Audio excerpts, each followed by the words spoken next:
हाँ भाई, क्लास 9 कैसे हैं आप लोग। उम्मीद करता हूँ आप लोग बहुत बढ़िया होंगे, पढ़ाई भी आपकी साथ साथ चली रही होगी। ठीक है, तो लास्ट टाइम हमने क्या किया था कि आपके इकोनॉमिक्स का जो चैप्टर नंबर 2 था, पीपल एज रिसोर्सेज, उसकी मैंने एक्सप्लेनेशन की वीडियो अपलोड कर दी है। आप पहले जाइए उसे देखिए। आज हम करने जा रहे हैं उसके क्या कुछ इंपॉर्टेंट, मतलब इंपॉर्टेंट क्या, एनसीईआरटी क्वेश्चन उसके करने जा रहे हैं। ठीक है भाई, स्टार्ट करते हैं।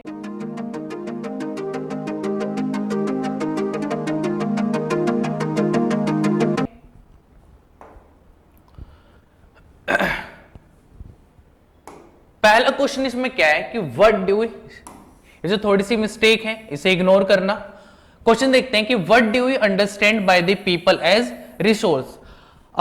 ये जो टर्म है पीपल एज रिसोर्स, इसका मतलब हमें समझाना है। तो देखते हैं, people as resource is a way of referring to a countries working people in term of their existing productive skill and ability. अब पीपल एज रिसोर्स का मतलब क्या हुआ कि जो भी लोग जिनके पास कुछ स्किल है, एबिलिटी है, जिससे वो कोई ना कोई काम कर रहे हैं और कंट्री की इकोनॉमी में क्या कर रहे हैं, वो कंट्रीब्यूट कर रहे हैं, तो उन लोगों को हम क्या मानते हैं, रिसोर्स मानते हैं। क्या मानते हैं, ह्यूमन रिसोर्स मानते हैं, एचआर। ठीक है, human resources is an asset for the economy rather than a liability.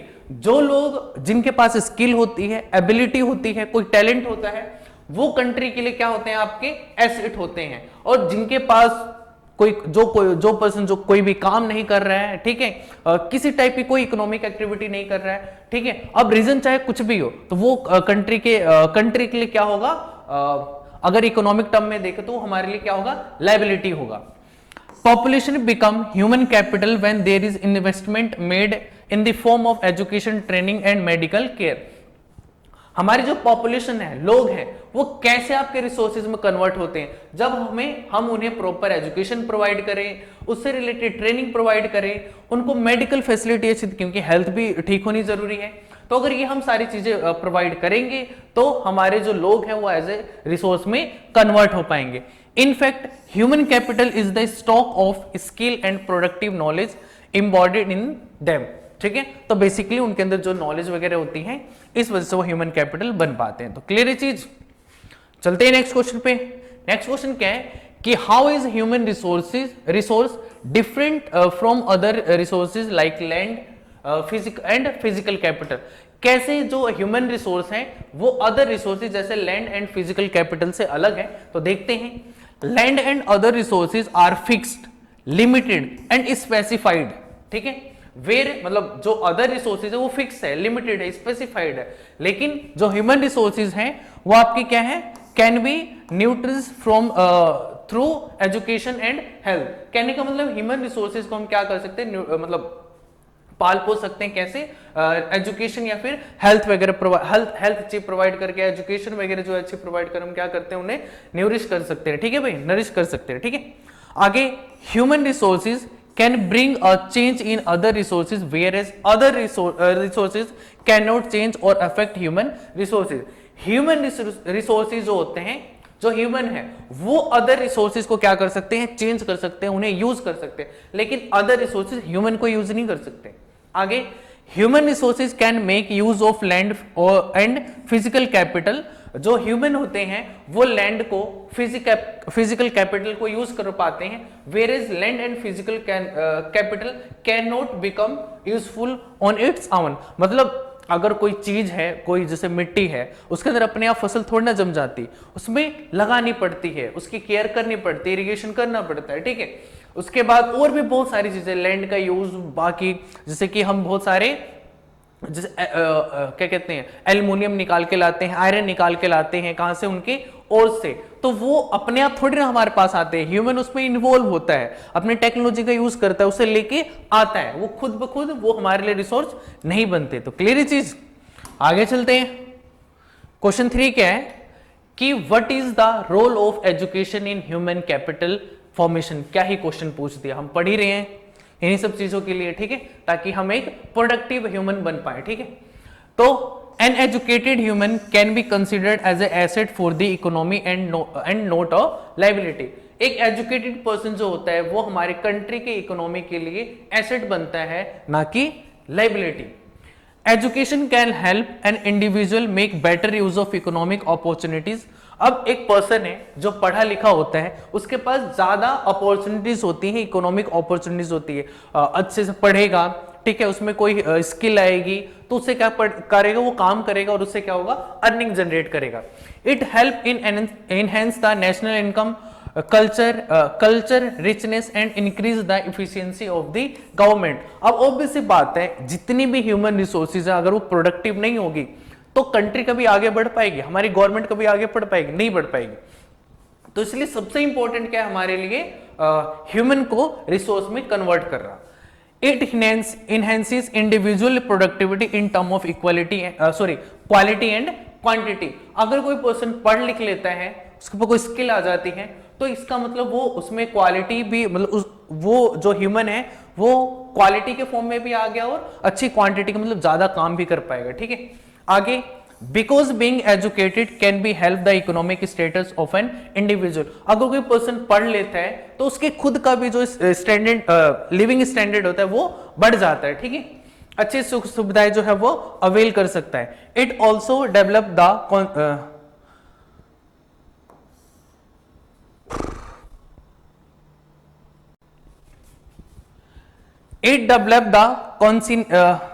Consciousness towards society. अगर कोई पर्सन पढ़ता है, पढ़ लिख लेता है, ब्रॉड माइंडेड हो जाता है, तो क्या करता है, वो अपनी सोसाइटी के लिए भी सोचना स्टार्ट कर देता है।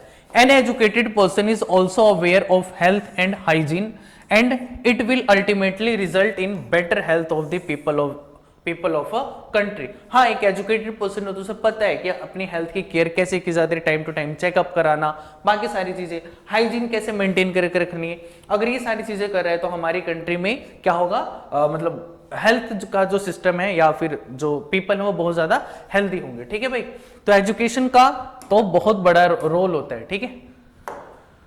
आगे चलते हैं, what is the role of health in human capital formation.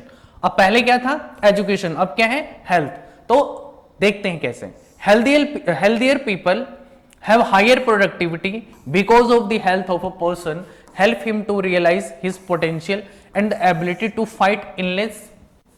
एक पर्सन है, ठीक है, जिसकी हेल्थ जो है वो बहुत ज्यादा सही है, तो वो अपने फुल पोटेंशियल पे किसी भी काम को कर सकता है, ठीक है, अपनी पूरी एबिलिटी से। On the other hand an unhealthy person become a liability for an organisation. एक अनहेल्दी पर्सन है, वो कुछ काम कर पाएगा, वो खुद की केयर नहीं कर पाएगा, वो बाकी काम क्या करेगा, तो वो क्या होगा, किसी भी ऑर्गेनाइजेशन के लिए या फिर कंट्री के लिए क्या होगा, लायबिलिटी होगा। It improve the quality of life. Obviously बात है, अगर हेल्दी पर्सन रहेगा तो एक्टिव रहेगा वो, ठीक है, तो वो क्वालिटी ऑफ लाइफ उसकी बेटर होगी। और healthy person is able to do his work in a proper and efficient way. अगर हेल्दी होगा तो काम को अच्छे से कर पाएगा, इफिशिएंटली तरीके से कर पाएगा। और healthy person make greater contribution to society as compare to an unhealthy person. एक पर्सन जो कि फिट है बिल्कुल, वो सोसाइटी के लिए भी कुछ कर सकता है, ठीक है। एक अनहेल्दी पर्सन तो घर से ही नहीं निकलेगा, वो काम ही क्या करेगा, ठीक है भाई। Good health enable a person to earn more and to be more regular in his work. अगर हेल्दी पर्सन है तो वो ज्यादा काम करेगा, वो ज्यादा अर्निंग जनरेट कर पाएगा। तो क्लियर चीज, तो हेल्थ भी बहुत ज्यादा इंपॉर्टेंट है हमारी लाइफ में, ठीक है। आगे चलते हैं, what part does health play in individuals working life. Health के बारे में बताने कि एक हेल्दी पर्सन किस तरीके से चीजों को बढ़ा पाता है या फिर अच्छे से काम कर पाता है। तो health play a very important role in individuals life because as we all know health is wealth. आपने कोट ये बहुत बार सुनी होगी कि health is wealth and only a healthy person can work or perform to his full potential. Obvious बात है, अभी हमने पीछे ही बात करी कि एक हेल्दी पर्सन ही जो है वो किसी काम को अपने पूरे पोटेंशियल से कर सकता है, पूरी इफिशिएंसी से कर सकता है। An unhealthy person can not be work efficiently. A healthy person is able to work harder and better, है ना। एक हेल्दी पर्सन जो है वो पूरी मेहनत से, पूरे लगन से और अच्छे से काम कर पाएगा। Thus earning more and living a better life, ठीक है। अगर वो अच्छे से काम कर पाएगा तो उसकी अर्निंग ज्यादा होगी तो उसकी एक बेटर लाइफ मिल पाएगी उसे। If the body is healthy, only then one can perform well. So we can say that the health play a vital role in an individual's life. कि हर एक पर्सन के लिए उसकी हेल्थ जो है बहुत ज्यादा मायने रखती है. ठीक है, नेक्स्ट क्वेश्चन पे चलते हैं. नेक्स्ट क्वेश्चन क्या है कि what are the various activity are under in the primary secondary and tertiary.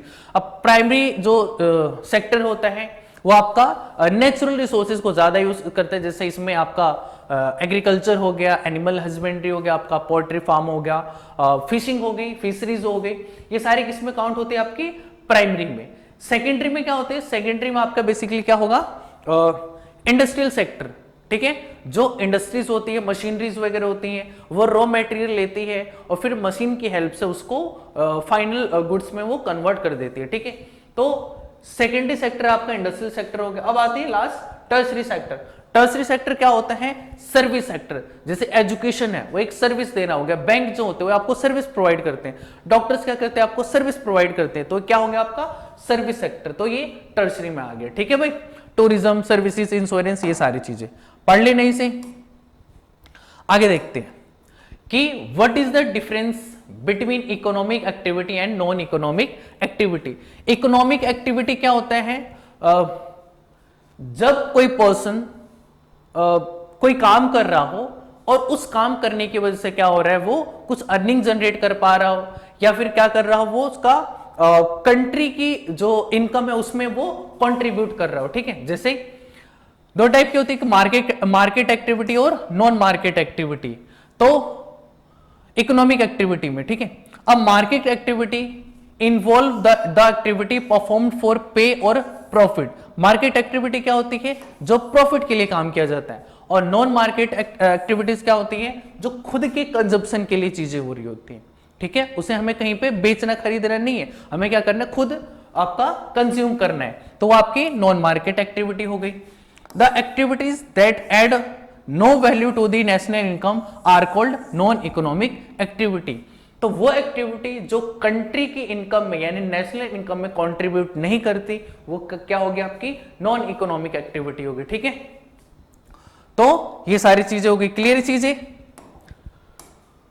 आगे why are women employed in low paid work. देखते हैं कि वुमेन्स को कैसे, मतलब जो पेमेंट वगैरह होती है वो कम मिलती है. तो अगर देखा जाए तो समाज में काम को कुछ इस तरीके से डिवाइड किया गया कि फील्ड का काम कौन करेगा, मेल करेगा, और डोमेस्टिक यानी घर का पूरा काम कौन करेगी, फीमेल करेगी. तो जब भी फीमेल कभी लेबर मार्केट में उतरती है, लेबर मार्केट में मतलब काम करने के लिए बाहर अपने घर से जाती है, क्योंकि घर पे जो काम करती है वो भी तो काम करती है ना, घर संभालना है, बच्चे संभालने हैं, बाकी काम करने हैं, बट उसको उसका कोई पे नहीं मिलता है. ठीक है, लेकिन वही काम अगर मेल बाहर करे तो उसके लिए उसे पे मिलता है. तो अगर वुमेन उस डोमेस्टिक काम को छोड़कर बाहर जाके कोई काम करती है, लेबर मार्केट में उतरती है, तो उसके लिए उसे पे मिलता है. Their earning like that of their male counterpart. अब जब वो घर से बाहर जाकर कोई काम ढूंढती है तो उसके स्किल के बेस पे, उसके एजुकेशन के बेस पे ही मिलता है उसे काम. ठीक है भाई, तो a majority of the women have major education and low skill information. Generally अब तो चीजें बहुत ठीक हुई है, लेकिन पहले क्या होता था, उनके पास बहुत कम एजुकेशन होती थी, स्किल नहीं होती थी उनके पास, तो इसी की वजह से वुमेन्स को क्या होता था, लो पेड मतलब मिलता था, पेमेंट कम मिलती थी. किसके कंपैरिजन में, मेंस के कंपैरिजन में. ठीक है, most women work where job security is not there. तो बहुत सारी वुमेन जब उनके पास एजुकेशन नहीं है, स्किल नहीं है, तो क्या करेगी, छोटी मोटी फैक्ट्री में काम करना पड़ेगा, और वहां पे क्या होती है, उनकी जॉब की कोई सिक्योरिटी नहीं होती है. बट अब चीजें बहुत ज्यादा बेटर हो चुकी है. ठीक है भाई, तो चलते आगे कि how will you explain the term unemployment. हमें बताना है कि अनएम्प्लॉयमेंट क्या होता है. तो a situation in which skilled and abled person do not get gainful work at a decent wage is called the unemployment. अगर कोई पर्सन जो स्किल्ड है, एबल्ड है, एजुकेटेड है, बट उसके काम की कोई चीज, मतलब उसके फील्ड की कोई काम नहीं मिल पाता है, तो वो पर्सन को हम क्या बोलेंगे भाई, वो अनएम्प्लॉयड है. ठीक है, एबल भी है, नॉलेज भी है, सब कुछ है, लेकिन उसे काम नहीं मिल रहा है, तो क्या है, वो अनएम्प्लॉयड है. Both rural and urban area have unemployment, in this case the rural population there is a seasonal. अच्छा, ये रूरल और अर्बन दोनों में होती है ये अनएम्प्लॉयमेंट। जो आपकी रूरल पॉपुलेशन होती है वहां पे आपकी जो अनएम्प्लॉयमेंट होती है वो आपकी सीजनल होती है, और दूसरी कौन सी होती है आपकी, हाँ सीजनल। सीजनल का मतलब जैसे गांव साइड में आप जाओगे तो लोग खेती करते हैं, अब खेती करते हैं तो भाई 4 महीने तक रबी हो गई, अगले 4 महीने तक आपकी खरीफ हो गई, बीच का जो टाइम बचता है वो उनके लिए खाली होता है, उसमें वो कुछ नहीं करते, तो उसे हम बोलते हैं क्या, सीजनल अनएम्प्लॉयमेंट। ठीक है भाई। और अर्बन एरिया में कौन सा होता है आपका, एजुकेटेड अनएम्प्लॉयमेंट। एक पर्सन है जिसने मास्टर्स कर रखी है, उसने पीएचडी तक कर रखी है, बट उसके काम की कोई चीज नहीं मिल रही, वो नॉर्मल ठेला लगा रहा है या किसी अदर शॉप पे काम कर रहा है, ठीक है, पर उसे काम नहीं मिल रहा है, तो हम क्या बोलेंगे, एजुकेटेड अनएम्प्लॉयमेंट। ठीक है भाई, आगे चलते हैं क्वेश्चन पे। What are the differences between disguised unemployment and seasonal unemployment? मैं शॉर्ट में बता देता हूं। Disguised unemployment क्या होता है कि सपोज कोई काम है जिसको करना है और उस काम को करने के लिए सिर्फ 2 लोगों की जरूरत है, पर उस काम को कर कितने लोग रहे हैं, 5 लोग कर रहे हैं। जैसे खेतों में काम होता है तो खेतों में 2 लोग भी हो तो भी काम हो जाएगा, पर एक्स्ट्रा 3 लोग जाते हैं कि भाई खाली है तो चलो काम कर लेते हैं, तो हमें लगेगा कि वो काम कर रहे हैं, ठीक है, वो इंप्लॉयड है, बट वो 3 जो एक्स्ट्रा थे वो नहीं होते, अगर वो नहीं भी होते तो काम हो जाता, तो 3 एक्स्ट्रा जो है वो किस में काउंट होंगे, आपके डिसगाइज्ड अनएम्प्लॉयमेंट में। क्लियर है चीज।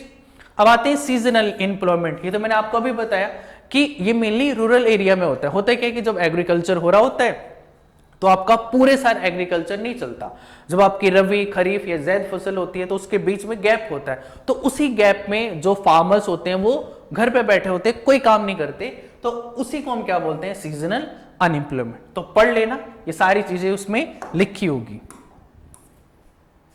आगे क्या आपका कि why is educated unemployed a peculiar problem of India. Peculiar, ठीक है। अब हमें यह बताना है कि एजुकेटेड अनएम्प्लॉयड जो है वो एक इंडिया की बहुत अजीब सी प्रॉब्लम है। देखते हैं कैसे कि in the case of India educated unemployment has become a common phenomena.